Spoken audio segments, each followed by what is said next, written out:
Print और electronic media के सभी मित्रों का भारतीय जनता पार्टी हेडक्वार्टर में बहुत बहुत स्वागत है। साथियों, आज की प्रेस कॉन्फ्रेंस जो प्रेस वार्ता है वो यूनियन कैबिनेट द्वारा रिसेंटली एक बहुत ही बड़ा फैसला किया गया है। अनुसूचित जाति समाज के हित में अनुसूचित जाति समाज के जो एजुकेशनल ट्रांसफॉर्मेटरी चेंजेस आई हैं उसके बारे में एक बहुत बड़ा ऐतिहासिक फैसला हुआ है। भारतीय जनता पार्टी की सरकार माननीय प्रधानमंत्री मोदी जी द्वारा समय समय पर और जब से भारतीय जनता पार्टी की सरकार सेंटर में आई है 2014 से लेकर आज तक भारतीय जनता पार्टी की सरकार हमेशा ही अनुसूचित समाज, अनुसूचित जाति, जनजाति, गरीब, दलित, शोषित और पिछड़ा वर्ग इनके हित में रही है और इनकी लाइफस्टाइल को, इनके जीवन स्तर को ऊंचा करने के लिए हमेशा हमारी सरकार प्रतिबद्ध रही है। उसी दिशा में एजुकेशन सिस्टम को ट्रांसफॉर्म करने के लिए एक मेजर रिफॉर्म लाने के लिए यूनियन कैबिनेट ने एक प्रस्ताव पारित किया है जिसमें post matric scholarship for SC students, जो एक प्राइम मिनिस्टर साहब की सेंट्रली स्पॉन्सर्ड स्कीम है जिसके तहत लाखों शेड्यूल कास्ट जो हमारे स्टूडेंट्स हैं उनको स्कॉलरशिप मिलता है। उस स्कीम को बढ़ाकर एक बहुत ही ऊंचे स्तर पर लाया गया है और लगभग 59,000 करोड़ का एक पैकेज जो है अगले 5 साल के लिए वो केंद्र सरकार ने प्रस्तावित किया है। मैं जो हमें सेंटर की तरफ से प्रेस ब्रीफ आया है मैं पढ़ के सुनाऊंगा आपको, उसके बारे में एक डिटेल जो है वो भी मैं बाद में आपसे बात करूंगा। साथियों, ये post matric scholarship to students belonging to the scheduled caste category, इनके लिए एक स्कीम जो है ये कई वर्षों से चली आ रही है और लगभग इस स्कीम के तहत 4 करोड़ के करीब ऐसी स्टूडेंट जो हैं उनको अगले 5 साल में इसका लाभ होने वाला है, बेनिफिट होने वाला है। इस कैबिनेट ने टोटल जो इन्वेस्टमेंट है इस 5 साल के कार्यकाल में वो 59,048 करोड़ की होगी, जिसमें लगभग 60% हिस्सा जो है वो सेंट्रल गवर्नमेंट का होगा, जो कुल मिलाकर 35,534 करोड़ बनता है और बाकी का जो 40% है वो केंद्र शासित प्रदेश हमारा जम्मू कश्मीर उनकी तरफ से दिया जाएगा। और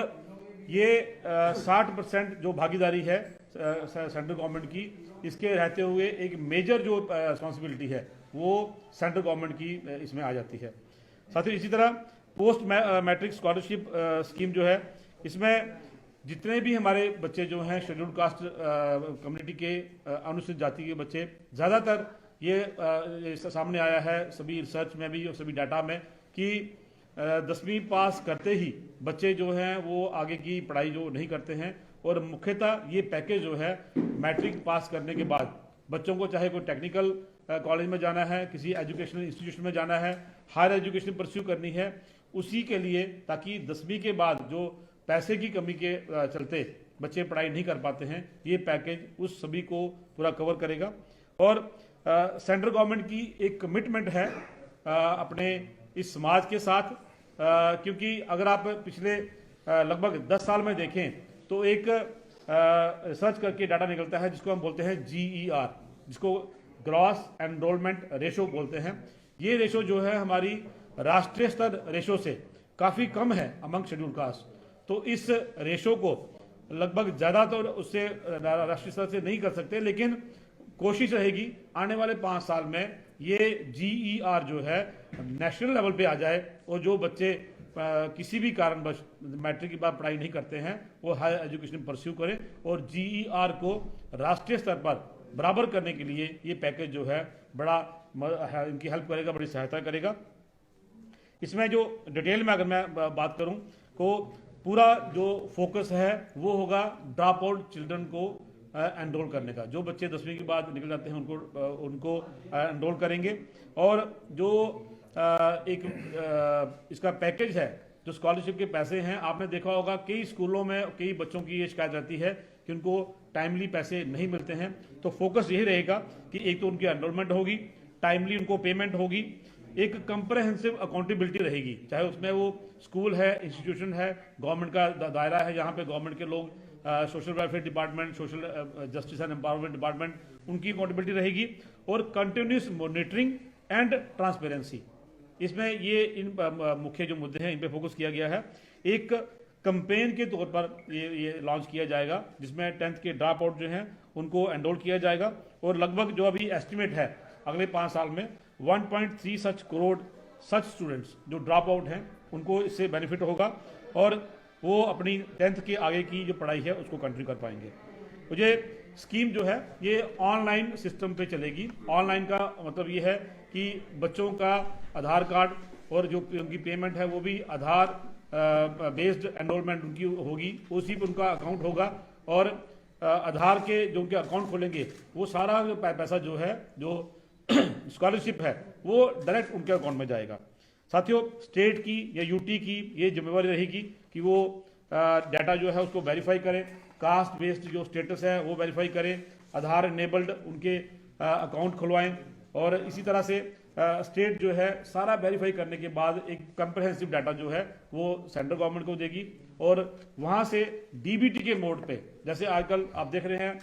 माननीय प्रधानमंत्री मोदी जी की सरकार में डिजिटल इंडिया के रूप में, चाहे वो किसान की निधि है, चाहे ओल्ड एज पेंशन है, कोई भी पैसा जो है सरकार गवर्नमेंट जो गरीबों को जो किसानों को देती है वो डायरेक्ट उनके अकाउंट में आ रहा है। उससे ट्रांसपेरेंसी भी है और अकाउंटेबिलिटी भी है। इसी तरह से डीबीटी मोड पर आधार इनेबल्ड पेमेंट सिस्टम जो है वो इसमें रखा गया है और पैसा जो है वो बच्चों के डायरेक्ट उनके अकाउंट में आएगा, टाइमली आएगा, ताकि नेक्स्ट क्लास में जब वो प्रमोट होते हैं तो वो पैसा जब उनको वो चाहिए उसी समय पे वो पैसा उनको मिले। साथियों, इस मैकेनिज्म को फॉलो करने के लिए कि ये मैकेनिज्म काम कर रहा है कि नहीं है, इसमें एक सोशल ऑडिट है वो किया जाएगा, एनुअल थर्ड पार्टी इवैल्यूएशन वो की जाएगी और हाफ ईयरली मतलब हर 6 महीने एक थी जो आज बढ़कर GER की 23% हो गई है। और आने वाले समय में ये जो हमारा एक सेंट्रल असिस्टेंस का पैकेज था जो कि अभी तक 1100 करोड़ एनुअली हर साल 1100 करोड़ रुपया इस पैकेज में आता था, लेकिन इस 59,048 करोड़ का जो पैकेज है इससे ये लगभग 5 गुना बढ़ गया है और जो उसकी एस्टिमेटेड अमाउंट निकलता है 6,000 करोड़ एनुअली 2020-21 से लेकर 2025-26 तक हर साल ये 6,000 करोड़ जो है ये इसमें अमाउंट हमारा आएगा। और साथियों, ये एक बहुत बड़ा ऐतिहासिक कदम है। अगर मैं सिर्फ जम्मू कश्मीर की बात करूं, हमारे यहाँ लगभग कई वर्षों से ये स्कीम जो है लगभग अगर आप डाटा देखें तो 1944 से पहले की ये स्कीम चल रही है, लेकिन कहीं ना कहीं दिक्कत आती थी कि बच्चों को टाइमली पैसे नहीं मिलते थे, अगर उनको जो है उनकी एनरोलमेंट है वो टाइमली नहीं हो पाती थी, कहीं सर्टिफिकेट नहीं बन रहा है, कोई ना कोई डॉक्यूमेंट शॉर्टेज होता था, कहीं जो ऑफिस के काम हैं उनमें दिक्कत आती थी। लेकिन अब सारी की सारी रिस्पॉन्सिबिलिटी जो है वो सोशल वेलफेयर डिपार्टमेंट हमारे यहाँ है जो स्टेट यूटी में है और social empowerment social justice and empowerment department जो है वो सेंटर में है। इसको रेगुलरली मॉनिटर करेगा, जैसा मैंने आपको बताया कि 3 सिस्टम के थ्रू इसको मॉनिटर किया जाएगा और ये इंश्योर किया जाएगा कि हर बच्चा, हर गांव में जो ऐसी बच्चा है अगर वो किसी कारणवश गरीब बच्चा जो है वो पढ़ाई नहीं कर पा रहा है तो उसको ये स्कीम मिले, उसको उसका बेनिफिट मिले। मैं बुलेट पॉइंट में आपको इस जो किस तरह से ये लागू की जाएगी एक बुलेट पॉइंट जो है इसके 8-10 वो पढ़ के बताऊंगा आपको। SC के शैक्षिक सशक्तिकरण के लिए ये सबसे बड़ी योजना है। प्रति वर्ष 11वीं क्लास से शुरू होने वाले सभी पाठ्यक्रमों में 60 लाख से अधिक ये स्कॉलरशिप दिया जाएगा और एक एनरोलमेंट का अनुपात जो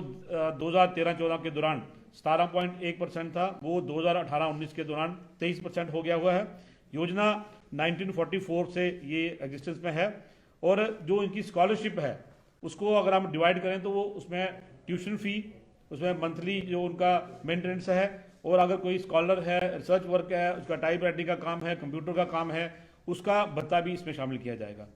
इसमें सबसे गरीब घरों के छात्रों का एनरोलमेंट किया जाएगा और इसे एक अभियान के तौर पर चलाया जाएगा। इन सभी घरों में जहां 10वीं कक्षा में पढ़ाई छोड़ने वाले छात्रों को उनको सबको इसमें प्रेफरेंस दी जाएगी और एक सेक्ट डाटा जो है सोशियो इकोनॉमिक कास्ट सेंसस, ऐसे घर जहां पर दोनों माता पिता जो वो इलिटरेट हैं, अनपढ़ हैं, या सरकारी स्कूल से पास जो स्टूडेंट है कि ऐसे आधार मानकर इसे एक विशेष अभियान के तौर पर चलाया जाएगा। साथियों, अगले 5 वर्षों में लगभग 1.36 करोड़ सबसे गरीब पोरेस्ट ऑफ द पोर जो स्टूडेंट हैं उनको ये स्कॉलरशिप दी जाएगी और लगभग 4 वर्षों में आने वाले समय में 4 करोड़ छात्रों को इसका लाभ भी होगा। छात्रवृत्ति की परिक्राओं, मतलब जो परिक्राएं इसकी है, जो प्रोसेस है इसकी, जो इसका जो सिस्टम है स्कॉलरशिप का, उसको इजी बनाया जाएगा ताकि छात्रों को समय पर टाइमली उनको पेमेंट हो, परेशानी मुक्त भुगतान हो, उनको कोई भी इसमें दिक्कत ना आए और लेटेस्ट जो डिजिटल प्लेटफॉर्म है, IT प्लेटफॉर्म है, उसका निर्माण किया जाएगा। इसमें सेंट्रल गवर्नमेंट की लगभग 60% की हिस्सेदारी रहेगी और छात्रों को समय पर भुगतान करने पर उनका पढ़ाई में ध्यान केंद्रित करेगा और ये इसमें उनको हेल्प करेगा। इस छात्रवृत्ति स्कॉलरशिप की योजना के तहत अगले 5 वर्षों के दौरान कुल, जैसे मैंने आपको बताया, 59,048 करोड़ रुपए खर्च किए जाएंगे, जिसमें सेंटर का 60% का हिस्सा है और लगभग 2017-18 से 2019-20 के दौरान जो 1100 करोड़ सालाना था, आज अगले 5 वर्षों में वो 6,000 करोड़ पर ईयर हो जाएगा और सबसे गरीब परिवारों पर ध्यान केंद्रित करने से लेकर ड्रॉप आउट दरों को कम करने में इससे मदद मिलेगी और छात्रों को बिना किसी समस्या के अपनी शिक्षा पूरी करने में इसमें मदद मिलेगी। साथियों, ये एक ऐसी स्कीम है जिस पर हमारे किसी भी प्रदेश में, चाहे यूटी है, स्टेट है, वहाँ बच्चे इस पर डिपेंड रहते थे, लेकिन कहीं ना कहीं कई दिक्कतों के आने के कारण ये स्कॉलरशिप स्कीम जो है बच्चों तक नहीं पहुँचती थी। और सबसे बड़ी बात ये थी, जैसे आज ये पैकेज बड़ा है, इसमें अमाउंट इतना कम होता था कि ये हायर एजुकेशन परस्यू करने के लिए, खास करके 11वीं 12वीं या उससे ग्रेजुएशन, पोस्ट ग्रेजुएशन, रिसर्च जो बच्चे करते थे, उनको कहीं ना कहीं अमाउंट जो था वो सफिशिएंट नहीं होता था। तो वो पैसा जो है अब बढ़ा दिया गया है। अब बच्चों को इतना पैसा मिलेगा कि वो अपनी पढ़ाई, हायर एजुकेशन जो है उसको आराम से, अच्छे से उसको परस्यू कर सकेंगे। मेरे साथ हमारे पूर्व MLA, हमारे DDC के मेंबर्स भारत भूषण जी, हमारे धर्मेंद्र जी बिश्नाह से, मैडम विद्या मोटन जी, हमारे मीडिया के हमारे प्रभारी बलवीर राम रतन जी, हमारे पूर्व MLA और DDC के मेंबर आरएसपुरा से प्रोफेसर गारू राम जी हमारे साथ हैं। हम SC वर्ग के लोग सभी यहाँ मिलके आपके मीडिया के द्वारा, मीडिया के माध्यम से माननीय प्रधानमंत्री का और भारतीय जनता पार्टी की सरकार हमारी जो दिल्ली में है, हमारे आदरणीय केंद्रीय मंत्री हमारे थावरचंद गहलोत जी, उनका अपने तहे दिल से शुक्रिया अदा करते हैं कि उन्होंने हमारे बच्चों का ध्यान रखते हुए, उनकी पढ़ाई का ध्यान रखते हुए, हायर एजुकेशन में उनको कोई दिक्कत ना आए, इस पैकेज को बढ़ाया है। हम सभी मिलके आपके माध्यम से उन सबका शुक्रिया अदा करते हैं। आप सबका बहुत बहुत धन्यवाद। जय हिंद, जय भारत।